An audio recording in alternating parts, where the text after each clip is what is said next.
Alright, tamo to mafafi. Tapuki to Tonga, King to Powon. Ma Quinana Spout, my father Hamoil. O Gorben Gil Hufanga, I fought up for Alfaki. Kaifa Hogan boy, I Tau Tano are going to Popogini, here for Papalangi. It is a great honor to warmly welcome to the Kingdom of Tonga the Secretary of State of the United States of America, Mr. Antony Blinken. Thank you. The visit today by Secretary Blinken is historic. It is the first visit by a sitting U.S. Secretary of State to Tonga. It is the highest level visit we have received from the United States government in our recent history.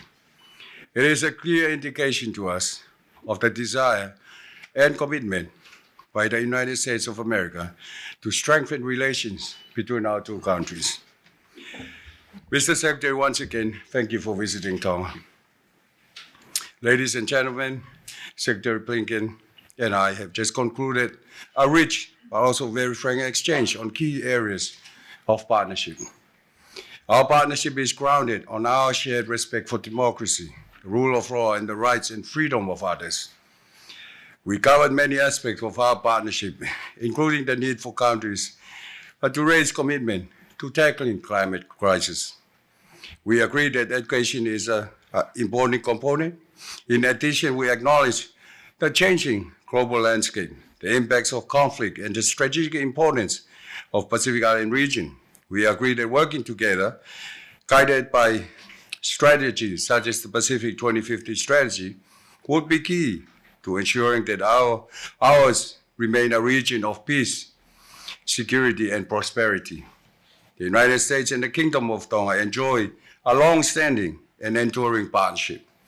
A strength of that partnership is the people-to-people links, and we appreciate and acknowledge the important and valuable contribution from the United States Peace Corps. Last year, we celebrated a milestone, 50 years of diplomatic relations with the United States, and welcomed the announcement by Vice President Kamala Harris of the United States' decision to establish its first diplomatic mission here in the Kingdom. Today, I congratulated the Secretary for their work, undertaken together with our officials, and who worked tirelessly, might I add, to ensure that the U.S. Embassy was set up in record time. In May this year, we hoisted for the very first time the flag of the United States in Nuku'alofa at a remarkable and historic event marking the establishment of the embassy. Secretary Blinken is in Nuku'alofa to preside over the dedication ceremony for the embassy. I've told the Secretary that the establishment of the U.S. Embassy and his presence here today is a testament to the fact that our partnership is growing from strength to strength. The people of the Kingdom of Tonga and His Majesty's government are deeply grateful for the United States government assistance towards our recovery efforts, especially following the Hunga Tonga Hunga Ha'apai volcanic eruption and the ensuing tsunami. We will proceed to the dedication ceremony of the U.S. Embassy, another milestone in the Tonga-U.S. relations. Our partnership enjoys a strong defense component. Tonga has contributed significantly to international peace and security, particularly in support of the United States troops, firstly deploying soldiers to Iraq, and then in 2010, Tonga deployed the first contingent of 55 soldiers to Afghanistan in support of the British Armed Forces efforts in the International Security Assistance Force. But our defense relations go back even further. World War II, Tonga hosted U.S. military forces on the main island. We became a major transit hub for Allied shipping lanes during the war. At one point, there were more U.S. Marines in Tonga than there were Tongans. And this is a testimony to how two countries, whether big or small, can and must work together to pursue our shared values for freedom and democracy. More importantly, it is a reminder of the enduring links Tonga and the United States share. The Secretary and I had the opportunity to look at a range of renewed and strengthened areas for our partnership. I've asked the Secretary to expedite the visa processing facilities here in Nuku'alofa. The high costs associated with visa application to the United States currently processed in Suva puts great strains on Tongan families. We also discussed working together to mitigate problems with IUU, deportees, and also trafficking in persons, and of course, cybersecurity. Finally, we agreed to continue high-level dialogue between our Pacific leaders and President Biden. This will be key to ensuring our partnership and shared agenda for our region continue to be strengthened. And I look forward to our second U.S.-Pacific summit between our Pacific leaders and President Biden in September. This is very important given the fact that Tonga will be taking up the chairmanship of the Pacific Island Forum for the next year. Mr. Secretary, once again, thank you for making time in your very busy schedule to visit Tonga, and I look forward to our continued efforts to achieve shared goals for the benefits of both our peoples. Malo Abit. Thank you. And I would like to invite the Secretary to make a statement. Thank you very much. Good morning, everyone. And let me first thank the Honorable Huakava Maliku for his hospitality. It's no surprise, Honorable Prime Minister, that your country is known as the Friendly Islands. We've experienced that even in the brief time that we've been here already. I am very happy to return to the Pacific Islands. This is my third time in the Pacific Islands as Secretary of State, but to make my first visit to Tonga. And indeed, as the Honorable Prime Minister said, this is actually the first visit by a member of the U.S. Cabinet to visit Tonga. We are fellow Pacific nations with an incredibly rich history, as you've heard the Prime Minister allude to, but as important, a shared future. President Biden is fully committed to working with Tonga and with all Pacific Islands to usher in a new era of even closer collaboration, to deliver on the issues that matter most to our people, rooted in mutual respect and mutual trust. This partnership is vital to making real a shared vision for the region and the broader Indo-Pacific, a region that's open, that's free, that's connected, that's prosperous, that's secure, that is resilient. When we talk about free and open, we mean a region where all countries are free to choose their own path and their own partners, where problems are dealt with openly, where rules are reached transparently and applied fairly, where goods, where ideas, where people can move freely and lawfully. Last year, President Biden launched the first ever U.S. Pacific Island Summit to bring the voices and perspectives of Pacific Island leaders, including the Honorable Prime Minister, directly to the Oval Office. And we look very much forward to continuing that work by hosting a second summit in Washington later this year.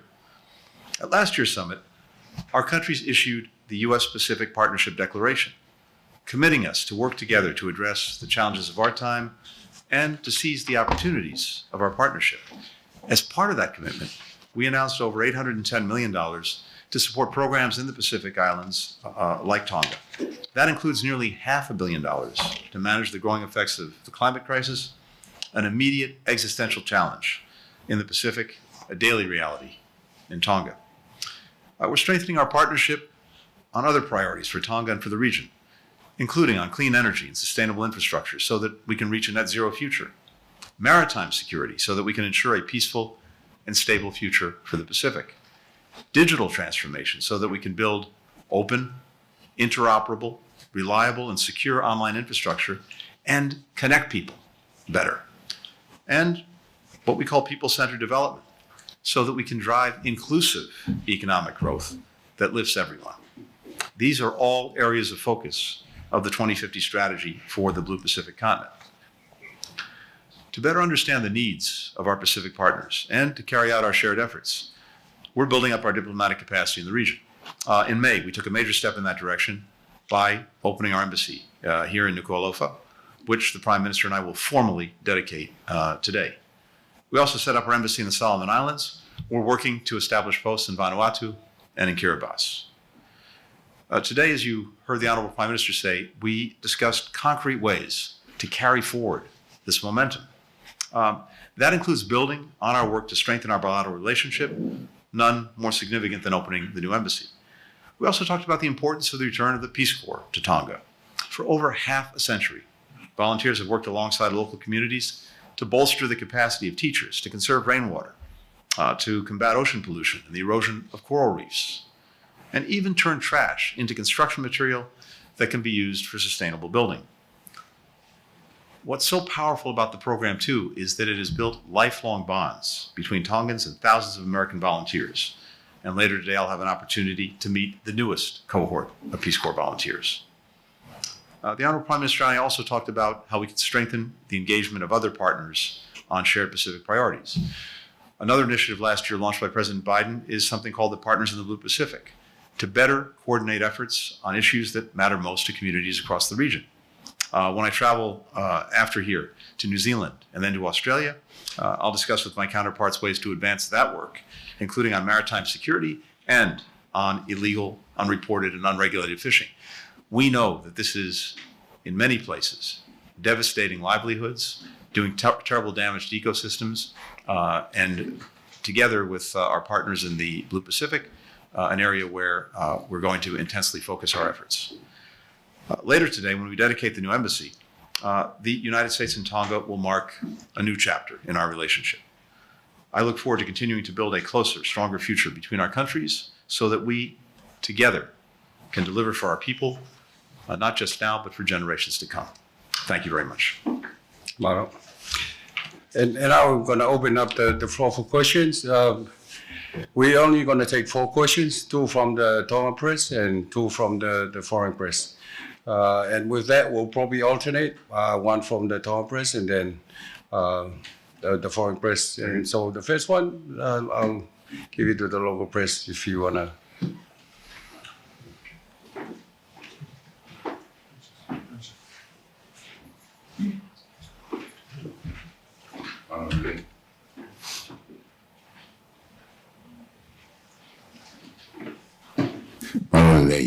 Mr. Secretary, Mr. Prime Minister, my question is directed to you, Mr. Secretary. How confident are you with your relationship with Tonga in light of other interests from other countries in the Pacific? And then coming to what you just said, you are opening up or you are witnessing the opening of the embassy of the United States in Tonga.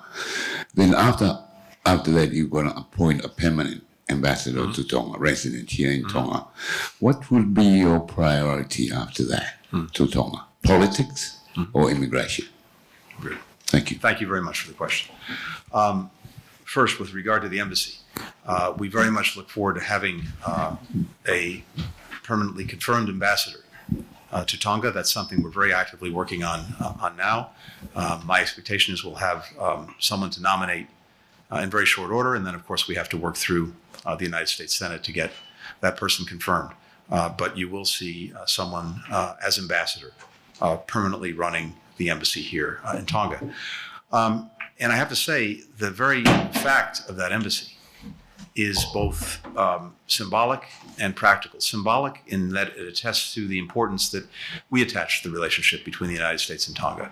Practical because in terms of doing so much of what you've heard the Honorable Prime Minister and myself talk about today, that will happen through the day in, day out contact that we're able to have as a result of having an embassy here. The Prime Minister referenced the historic summit meeting that we had in Washington with President Biden over 3 days, where we had leaders from Pacific Island countries come together in Washington.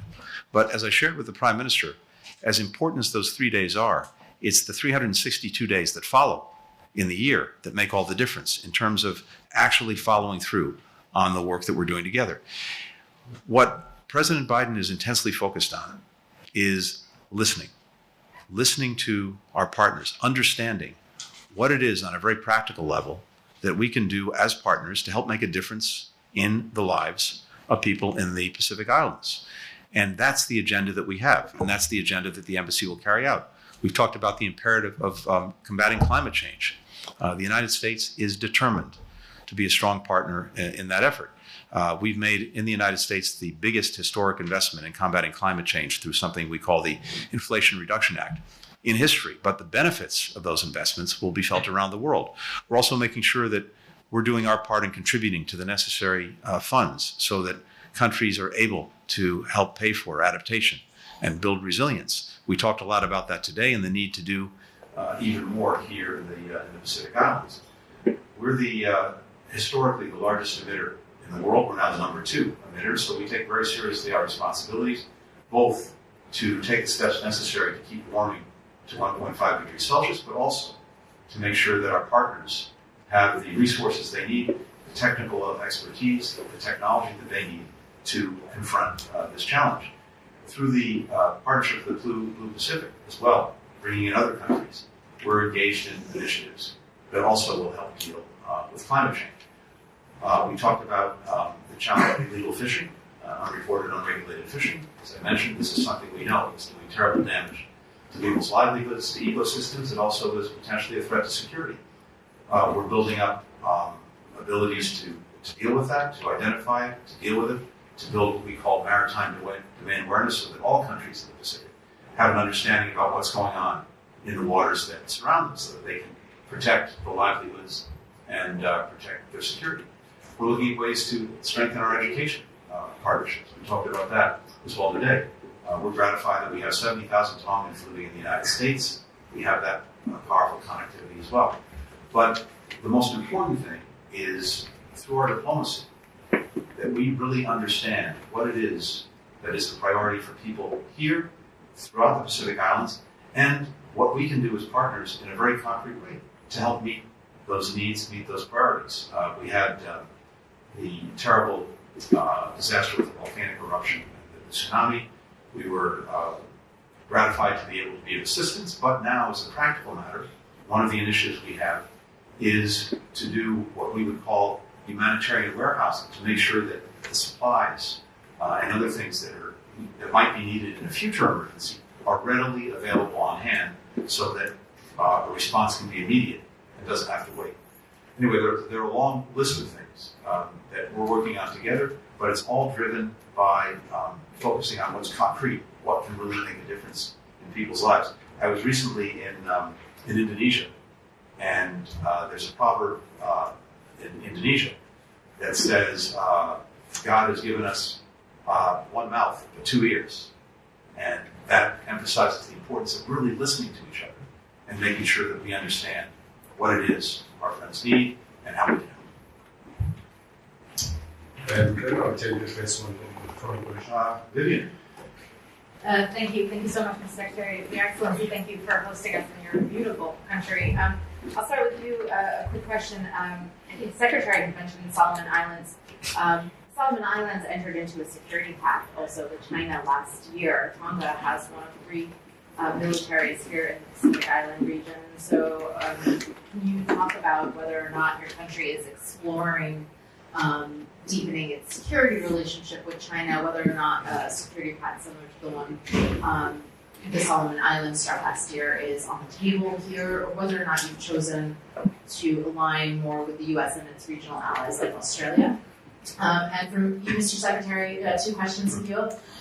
China's President Xi Jinping removed his hand-picked foreign minister after less than 7 months on the job. How might this impact efforts to build on the recent progress you made during your trip to Beijing last month?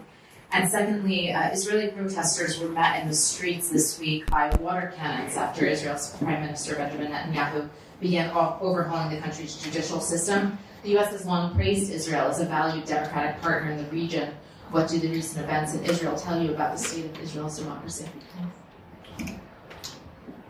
I'll start and then we recognize Solomon sovereignty with regards to the security arrangement or agreement. We haven't had any discussion on actually having such an agreement in place. Our relationship is basically right now about development issues such as infrastructure development and so forth.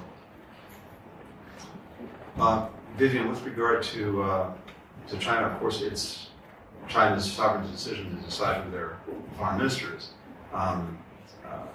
Chen Gang was ambassador to Washington. I got to know him when he was ambassador.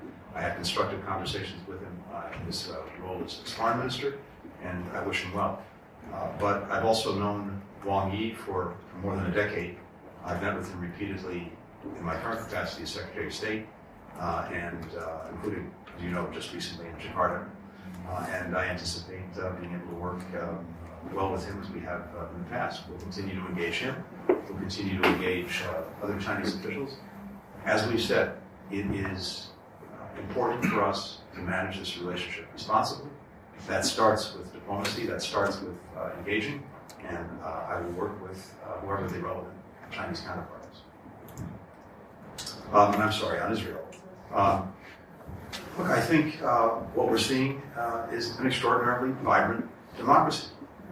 And we're seeing that on a daily basis.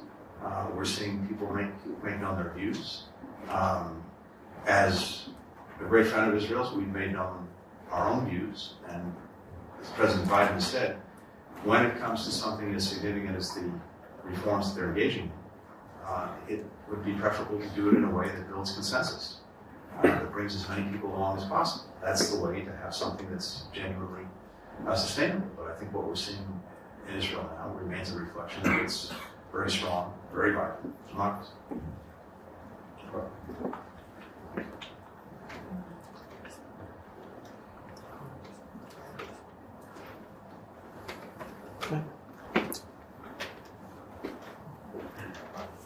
Greetings, Mr. Secretary. My question is on the current geopolitical climate in the Pacific. It's a given fact that the U.S. is very much more present now in the Pacific. The Pacific Partnership Strategy, the newly established U.S. Embassy in Tonga, the official visits. My question is, why now? Some are thinking or even saying that it's more of a U.S. agenda and less for Tonga and what Tonga wants from the U.S. What is your response to that kind of statement? Thank you. The simple reality is this: we're a Pacific nation. It's something that President Biden feels very strongly. It's been very consistent in his own approach even before he was president. And we very much see the future in the Indo-Pacific region writ large. So this is a place where we're going to be present. We're going to be engaged because we have not only a long shared history, but more important in a sense now for all of us is we see a shared future. And this is not about any other country. It is about the partnerships that we believe it's in our interest to build with countries throughout the Pacific. We've had, as I think you've seen, sustained engagement throughout this administration. I mentioned this is my third trip to the Pacific Islands in this job. We've opened new embassies now in the Solomon Islands, Tonga. We're looking as well at Vanuatu and Kiribati.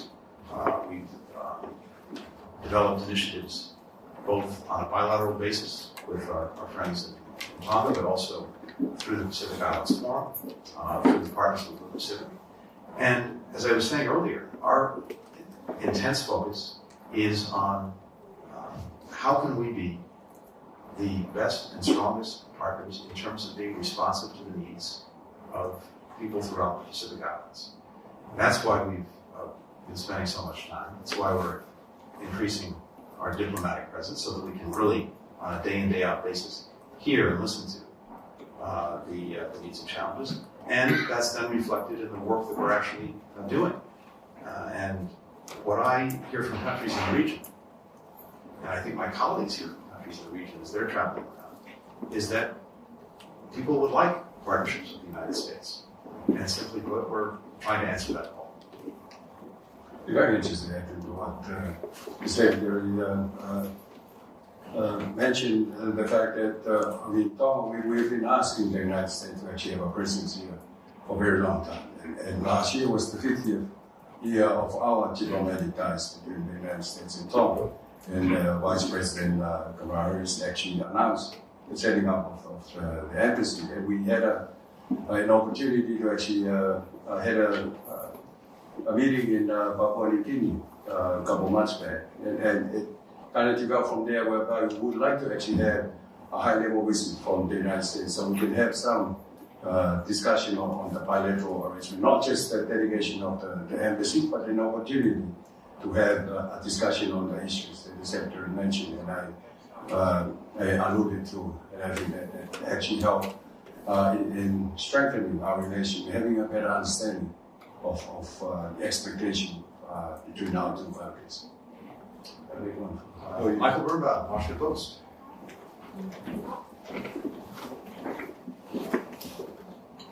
Hi, thanks. Michael Birnbaum from the Washington Post. Mr. Prime Minister, you mentioned just now your shared commitment to freedom and democracy shared with the United States. The outgoing president of Micronesia said in March that China had been engaging in political warfare in his country on a range of issues. Looking at your debt situation, among other issues, I was wondering if you feel China is doing the same thing in your country, and how worried are you, separately, how worried are you about conflict between the United States and China in your region? And for you, Mr. Secretary, to get into this building today, you had to walk under a sign that said China Aid. This building was built with a grant from the Chinese government. We've seen signs of Chinese presence all across this island, this country. Is the United States late to the game here? And should Tongan citizens expect the U.S. government to be able to match China's presence? Separately, one last question. We've seen the news that Trevor Reed has been injured fighting in Ukraine. But can you tell us more about his details of the situation, the extent to which the U.S. government is involved in his care right now, and are you concerned that this is going to jeopardize your efforts to gain the freedom of Evan Gershkovich and Paul Whelan? Thank you. I'll start off. With regards to our debt to China, we have started this year to actually start paying off our debt to China. We don't have any problems or concerns with regards to that. I'll pass on to the Secretary the rest of the questions. Michael, on first part of the question, we have no objection to the investments by or engagements by any other country, including China. On the contrary, if it's done in a productive way, if it really is responsive to the needs of people, if it helps generate a race to the top with others wanting to help, that's a good thing. I think the concerns that we've had really go to a few things that I think we've seen across the board in some of the investments. And the imperative of making sure that they're done transparently, according to the rule of law, with sustainable financing, alluded to the debt situation of some countries, and with respect for the autonomy of aid recipients, so that there aren't political strings attached to any investments that are being made.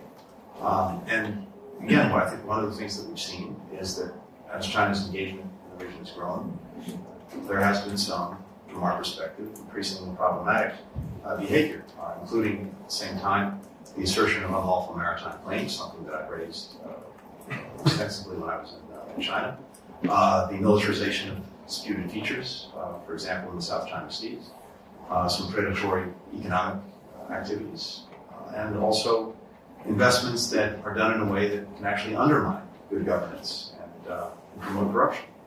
So it's not the fact of, it's the nature of that we think is important to focus on. But countries make their sovereign decisions about with whom they want to do business or seek investment or assistance. We respect those sovereign decisions.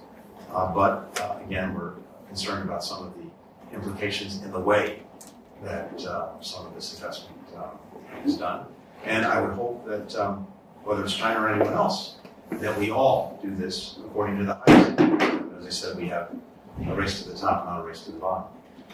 With regard to Trevor Reed, yes, so I've seen the reports that he was injured in Ukraine. I don't have any more information on his condition or status. But as a general proposition, it underscores why we continue to call on Americans not to travel to Ukraine and not to fight there.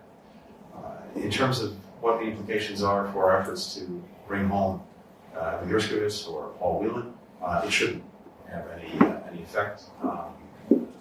As I've noted before, even with countries where we have profound differences, and almost by definition, countries that are arbitrarily detaining or unlawfully detaining Americans are usually countries that have profound differences. We managed to find ways to bring Americans home. Since the start of this administration, we brought home 29 Americans who were being arbitrarily detained in close to 10 or so countries. And again, these are countries with which typically we've had difficult relations. So my expectation is that even as we're dealing with all sorts of other challenges in our relationship with Russia, we will and we are determined to continue to work to bring both Evan and Paul home. Thank you. Thank you, Mr. Secretary. Thank you, Press. I look forward to seeing you at the embassy. Thank you.